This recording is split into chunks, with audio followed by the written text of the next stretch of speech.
Bonjour à tous, indignés, objecteurs de conscience et citoyens du monde. Nul ne peut nier la situation précaire dans laquelle nous nous trouvons. Nos sociétés capitalistes sont sur le point de s'écrouler et beaucoup cherchent un coupable. Patrons, immigrés, chômeurs, les partis politiques fondent leurs programmes sur un ennemi désigné et promettent croissance, travail et pouvoir d'achat.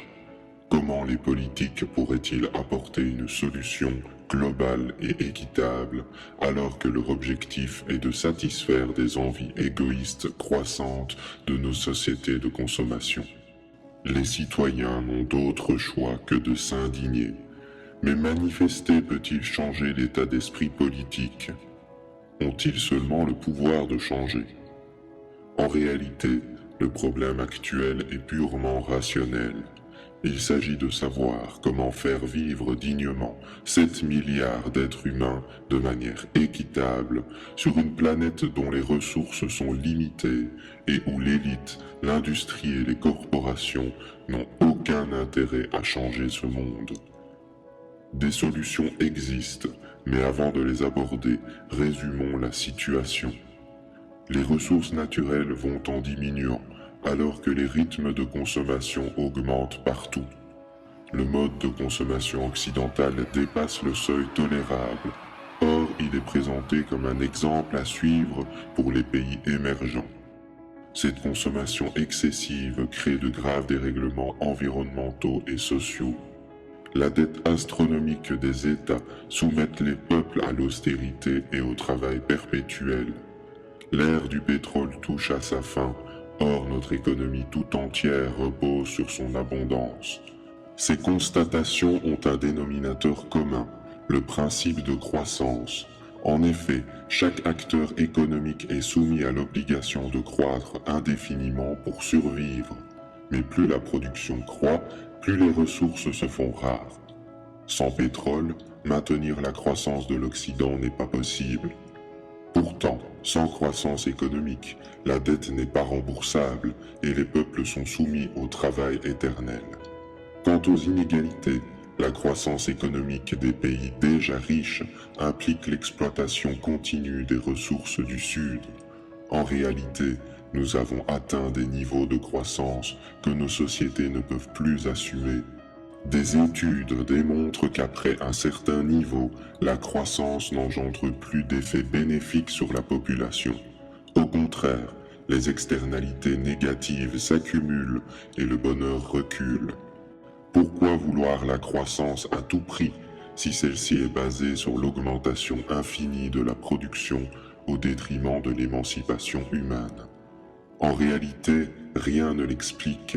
Il s'agit d'une croyance, d'un choix de société babylonien basé sur le mythe de l'abondance. Dans la nature, tout a un début et tout a une fin. Quand un organisme croît, il atteint un niveau optimal et cesse sa croissance. Nous vivons dans un système qui pense pouvoir agrandir ses richesses sans fin en niant les limites matérielles et humaines. Devons-nous continuer à croître indéfiniment ou rechercher une stabilité? Nous voilà dans l'impasse, une dette impossible à combler, le mur des ressources qui approche, des politiques dont l'unique objectif est de relancer la croissance et la compétitivité.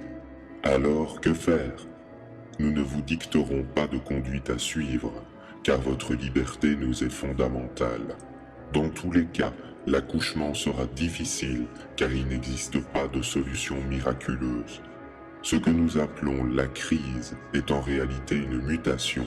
Notre société tente de s'adapter à de nouvelles conditions, car le système ne peut plus fonctionner comme avant. Cette transition peut prendre deux formes. Soit les peuples se libèrent des vieux schémas, soit le système capitaliste résiste et devient de plus en plus autoritaire, avec austérité, travail forcé et pauvreté. Si le monde libre veut gagner la transition, il faudra indéniablement passer par une révolution des modes de consommation. Si assez d'individus prennent conscience de leur pouvoir en modifiant leur vie, les institutions économiques devront s'adapter ou disparaître. Nous avons observé 5 principes qui mettent en échec le système. Notre manière d'envisager le monde n'est jamais neutre. L'éducation, la religion, les médias, jusqu'aux jouets de notre enfance, nous sommes le fruit d'une accumulation d'influences. Dans la société productiviste basée sur la consommation et la croissance, ces influences sont exacerbées. De l'école au travail, jusque dans notre foyer, la société nous dicte comment être heureux, que consommer, pourquoi travailler, quelles valeurs adopter. Étourdi par les médias de masse, l'humain est déraciné, à tel point qu'il peine à donner un sens à son existence en dehors de la consommation, de la compétition et du travail. Admettre cette réalité, c'est sortir d'un long rêve éveillé, dont la conséquence est irrémédiable. Développer sa liberté d'esprit jusqu'à devenir maître de son existence. La libre pensée permet une remise en question de tout ce qui nous semblait rigide. Le système politique, le monde du travail, la finance. Ces choses sont la création d'hommes et doivent être critiquées. Nous prenons alors conscience de notre société qui n'est pas l'apanage de l'évolution. Nous appartenons à un monde où nos actes ont des conséquences sur les autres. De nombreuses questions apparaissent. Consommer me rend-il heureux? D'où proviennent mes envies? Acheter me rend-il libre ou esclave? Accumuler de l'argent est-il le but de mon existence? Les citoyens du monde n'ont jamais été aussi proches. De plus en plus conscients des enjeux environnementaux et sociaux, certains individus développent une responsabilité totale, c'est-à-dire le sentiment que leur responsabilité en ce monde dépasse les frontières de leur personne. Du choix du métier à l'alimentation, chaque acte quotidien devient un choix conscient dont les conséquences, même minimes, sont prises en considération. Sans cette conscience globale, le monde ne peut espérer évoluer favorablement. Voir le monde dans sa globalité ne signifie pas faire l'impasse de nos libertés locales ou de se soumettre à un quelconque ordre mondial aux objectifs douteux. La conscience globale et le libre examen vont faire apparaître 3 types de comportements qui mettent à mal le système. Il y a dans ce monde 2 types de progrès. D'abord, celui qui répond au jeu de la compétition dans le monde marchand. Chacun se bat pour créer un smartphone plus intéressant que les autres, des armes plus destructrices ou du papier WC plus résistant. Dans ce contexte, on ne parle pas de progrès, mais d'innovation, de nouveauté ou d'effet de mode. De plus, ce savoir n'est pas libre. Les compagnies se battent farouchement pour garder secret l'information. En parallèle, il y a le progrès éthique. Certains sacrifient leur temps, leur argent et leur intelligence dans une idée qui sera profitable à tous. Leur motivation n'est pas l'enrichissement personnel, mais l'émancipation du monde. Le phénomène peut s'observer dans tout type de profession. Chercheurs, instituteurs, inventeurs, fermiers ou simples citoyens vont s'efforcer de penser pour un avenir serein. Il s'agit par exemple de la permaculture, de l'open source, des objecteurs de croissance, de toute invention dont la durabilité est réelle, des chartes éthiques ou des initiatives d'information telles que celle-ci. Chacun peut agir à son propre niveau, sans entrer dans une logique prédatrice, et ceux qui ne s'en sentent pas capables peuvent soutenir les initiatives qu'ils croient justes. La gratuité, le don et le bénévolat financent le monde libre. Ces innovations éthiques sont primordiales pour construire le monde d'après. Mais ce n'est pas suffisant sans que les citoyens ne prennent part à l'action individuellement ou collectivement. C'est la dimension collective de la transition. Il s'agit concrètement d'expérimenter des projets alternatifs en marge de la société marchande. Le but, s'organiser ensemble localement pour créer des espaces imperméables à la logique financière, marketing ou industrielle. Tout type de mouvements existants comme les créatifs culturels peuvent y participer. Pour autant, cela n'implique pas de se couper du monde et devenir intolérant. Par exemple, La permaculture consiste à créer une agriculture biologique qui assure la sécurité alimentaire d'un territoire. Même en cas de choc pétrolier, la survie de tous serait garantie. Citons également les villes lentes, l'agriculture paysanne solidaire, les groupes d'achat en commun, les systèmes de troc et bien d'autres choses. Ces initiatives ne mettent pas en péril les libertés et au contraire renforcent une démocratie réelle.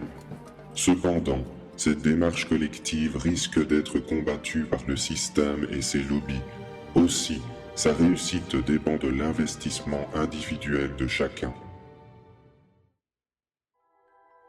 Appelée aussi frugalité choisie ou simplicité volontaire, c'est l'application individuelle de l'adage « penser global, agir local ». Il n'existe aucune règle ou obligation.